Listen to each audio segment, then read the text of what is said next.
Pásame mi mochila, por favor. Al doctor le No, a ti. Está bien. Ok, Bueno, hablar de fisiopatología del EPOC ahorita te lo digo. es muy simple, muy sencillo. Así que no van a tener problemas rápidos para hacerlo. Profe, espera, no empiece. No, pues. Ay, Ya, pero otra vez. Es que lo había comentado. Por favor, dígale algo suyo. ay,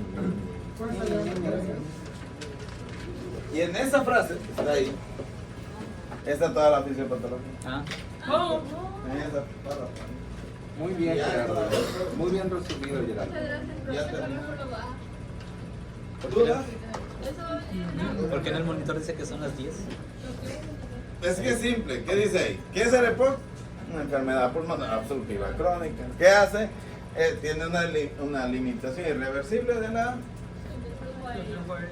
del flujo aéreo. ¿Qué quiere decir? Que no puede, o no entra bien, y sale mal, o ya en avanzado ni entra bien, y ni sale bien. Se debe a una respuesta inflamatoria crónica que se produce por irritantes inhalados y que tiene una gran mortalidad a nivel mundial y mucha discapacidad. Ya, es todo.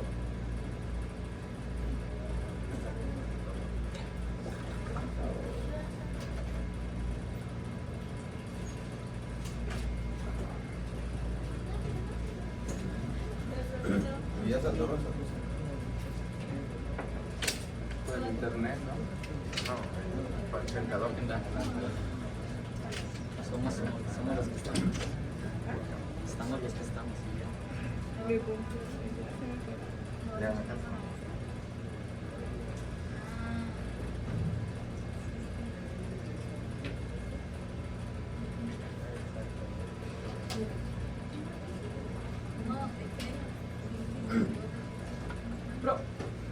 Profito.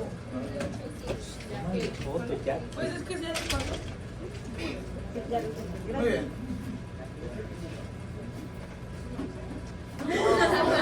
Me encantó. Pues es que tiene rato esa diapositiva, o sea, ¿por qué tardan tanto? ¿Qué otro doctor llegó aquí? 2 horas, ahora cuando ya le cambio todo. El mismo. ¿Ah, sí? Ok, en el momento de que cambie, pum, ahí está, listo, vámonos. Ya, pero. va a pasar su diapo como quiera, ¿no? Sí, También, pero le toman foto y aparte estás escribiendo todo, pues no. Así bueno. Ok, ¿qué es lo que empieza? ¿Qué es lo que inicia entonces? Es una respuesta inflamatoria condicionada por qué? Por irritantes inhalados, ¿verdad? Sí, es fácil de entender. Se produce una respuesta, una exposición a irritantes como un tabaco que hace una infiltración celular que incrementa la producción, la activación de macrófagos, neutrófilos, linfocitos que invaden los tejidos, ¿no? Los cuales van a liberar citoquinas como las mismas de siempre: interleucina 1, interleucina 6, interleucina 8, factor de necrosis tumoral alfa. Son las mismas en todo. 1, 6, 8. Robo dice, cuando uno le pregunta, ¿cuáles son las interleucinas que se elevan en el proceso inflamatorio? Dice que, no sé, pues no son las mismas. 1, 6, 8. Factor de necrosis tumoral. Y, claro, hay más, se activa el factor kappa B, etc. Pero si la pregunta es cuáles son las interleucinas más importantes que se elevan, son esas. 1, 6, 8 y factor de necrosis tumoral. ¿Es una pregunta? No, pero luego sí se las preguntan en el internado. Esas citoquinas o citocinas, lo que hacen, primero, activan, o sea, sirven de quimiotaxis. ¿Qué es la quimiotaxis? ¿Dónde?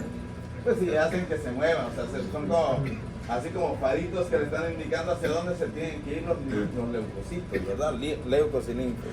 Aparte activan a los macrófagos, activan a lo que son los linfocitos. Los linfocitos producen... ¿Qué es lo que producen los linfocitos? ¿Qué linfocitos? Los B. Ah. ¿Cómo se llaman? Inmunoglobulinas. Y los linfocitos T se activa el Células linfocito. plasmáticas, ¿no? Muy bien. Los linfocitos T se activa el linfocito TCD4, que es el cooperador, y luego ya activa todos los demás. El natural killer, el TD8, etc. Tampoco es algo que no se sepa.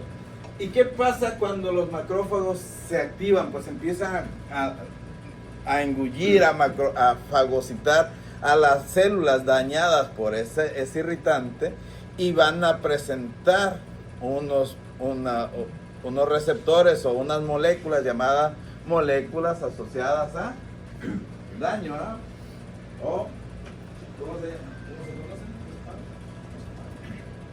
Y si aparte se agregan patógenos, también hay complejos moleculares asociados a patógenos.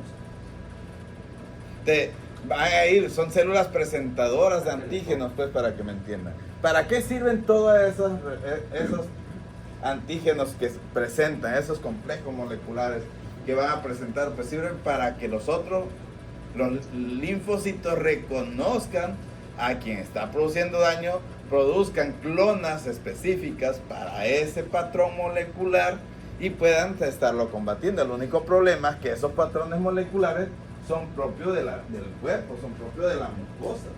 Es ahí el problema. Entonces, lógicamente, van a empezar a dañar esa respuesta inflamatoria, empieza a dañar a la propia célula mucosa, o sea, a los que son las células caliciales del tejido de la mucosa. Eso condiciona entonces que se produzca una inflamación de ese tejido, los cilios no funcionen adecuadamente, lo que dificulte el aclaramiento ciliar. No se mueve, no se puede eliminar el moco. Y aparte el moco se vuelve más espeso. La fase sol y la fase gel se distorsionan por el incremento de mucina no adecuada. La mucina 5 sobre todo. Entonces, esa mucina que no es adecuada es un moco más espeso. Aparte de que los cilios no pueden moverse, el moco más espeso, ¿qué hace? Pues que se estanque ese moco, disminuya la luz de los bronquios o de la vía respiratoria, condicionando entonces que no pueda entrar adecuadamente el aire y sobre todo que no pueda salir. Se hace como un efecto de válvula. Pero ese moco sirve como si fuera la cajita de Petri donde crecen las bacterias, sirve como un caldo de cultivo, para las bacterias. Entonces la microbiota oportunista empieza a crecer condicionando mayor respuesta inflamatoria. Entonces aparte se produce por los mismos neutrófilos, se incrementa la producción de proteasas. ¿Qué son las proteasas? Pues son enzimas destructoras de tejidos proteicos como el colágeno, la elastina, el mismo tejido, el parénquima pulmonar, o sea, la pared de los alvéolos. Y si a eso se le aúna que lo que es la alfa-1 antitripsina se encuentra disminuida, pues se produce un desbalance, se pierde el balance entre proteasas y antiproteasas. De hecho, el hecho de que se eleven las proteasas, aunque esté normal la secreción de antiproteasas, no va a ser equiparable. Y eso lleva a que se produzca destrucción del parénquima. Condicionándome entonces los dos problemas: la inflamación crónica de los bronquios, llamada bronquitis, o de los bronquiolos, llamada bronquiolitis, y destrucción de las paredes de los alvéolos, llamado enfisema. Entonces, como ven, la respuesta inflamatoria es lo primero que va a hacer. ¿De qué vamos a tener? Pues esto. Están los DAM y los PAM. Inflamación, que me lleva a obstrucción bronquial y destrucción del parénquima, produciéndome bronquitis y enfisema. Está fácil de entender, ¿verdad? Pero también incrementa el riesgo por el hecho de haber especies reactivas de oxígeno en mayor cantidad, sobre todo por el humo del cigarro, me incrementa el riesgo de cáncer. La destrucción del tejido, de ese daño sistémico, de ese daño a nivel tisular, me va a llevar a fibrosis pulmonar. Que no es común, pero me puede producir una fibrosis descamativa por el tabaco. No, no. Entonces, si fumo y no quiero dejar de fumar y tomo, o sea, o lo que recetamos al paciente, bueno, al paciente le podemos recetar antioxidantes. No le sirve. No le sirve, ¿no? No, No, mientras no dejes de fumar, el antioxidante no te sirve, porque lo que estás haciendo es nada más medio paliar la producción de radicales libres de oxígeno. O sea, ahí es, o dejas de fumar o te arriesgas a las consecuencias. La ventaja de la vida es eso, de que toda acción tiene una reacción. Y debes de asumir el riesgo que tiene, que implica.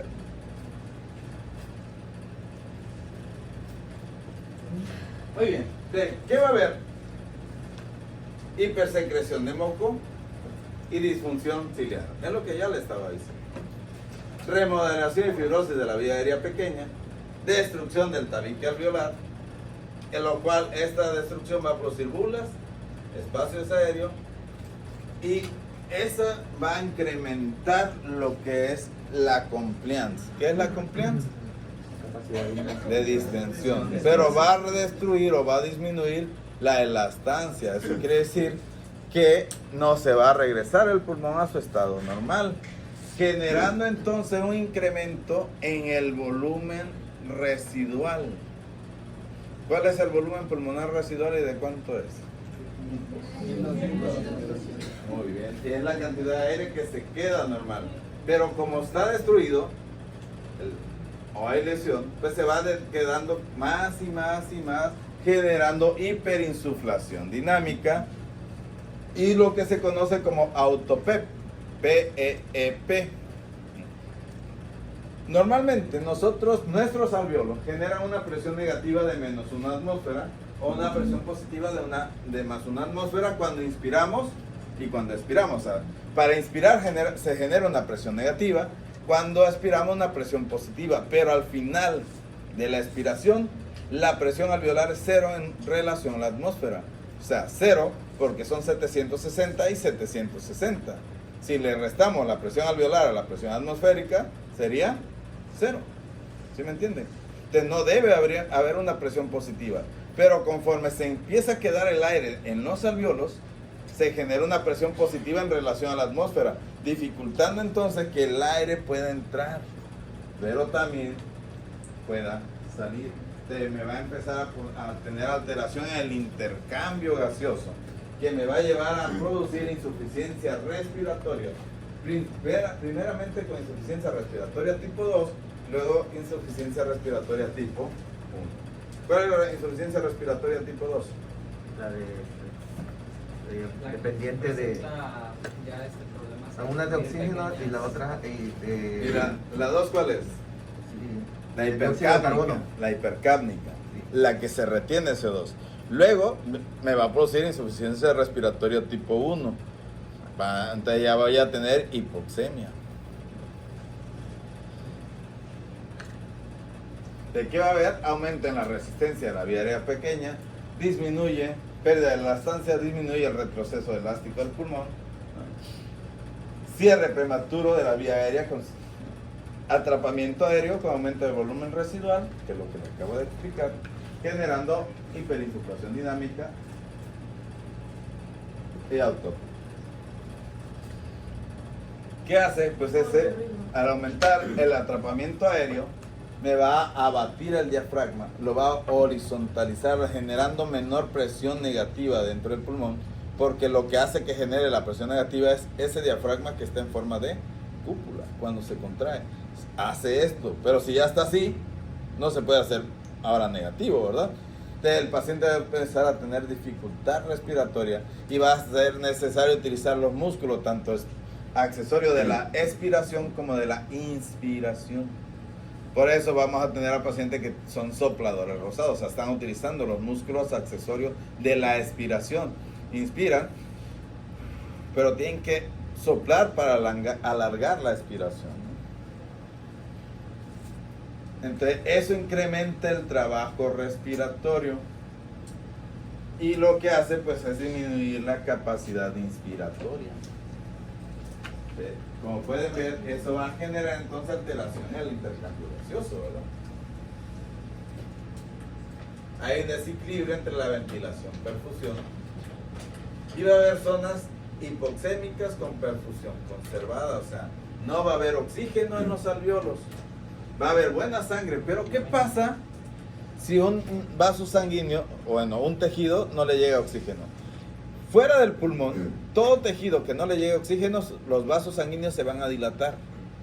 Pero en el pulmón, si no llega oxígeno a los alvéolos, los vasos sanguíneos se van a contraer para evitar pasar por ahí, porque sería un paso inservible. O sea, pasar por una panadería donde no vendan pan, sabiendo que hay otras que sí tienen pan, pues ¿para qué voy por esa ruta, no? Y entonces cierran la ruta de donde no hay oxígeno, donde los alvéolos no tienen oxígeno. Pero eso condiciona que se incremente la presión capilar pulmonar, haciendo de retroceso un incremento en la presión pulmonar, generándome hipertensión pulmonar, como vamos a ver más adelante. Hipertensión pulmonar que me va a llevar a un cor pulmonale, como lo vamos a ver. Pero aquí, muy importante, ¿no? Entonces es exactamente lo mismo. Esa inflamación que está generando EPOC. Ya vieron la mucina 5AC y la mucina 5B. Son las que se empiezan a producir. Y esa mucina no es la normal. O sea, es más espesa.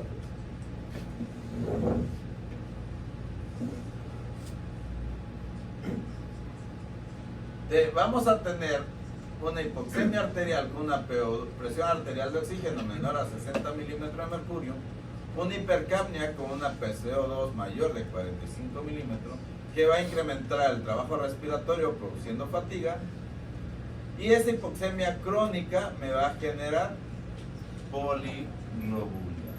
¿Por qué se produce poliglobulia? ¿Por qué la hipoxemia produce poliglobulia? Que es una compensación, ¿no? Un intento de compensación. Así es.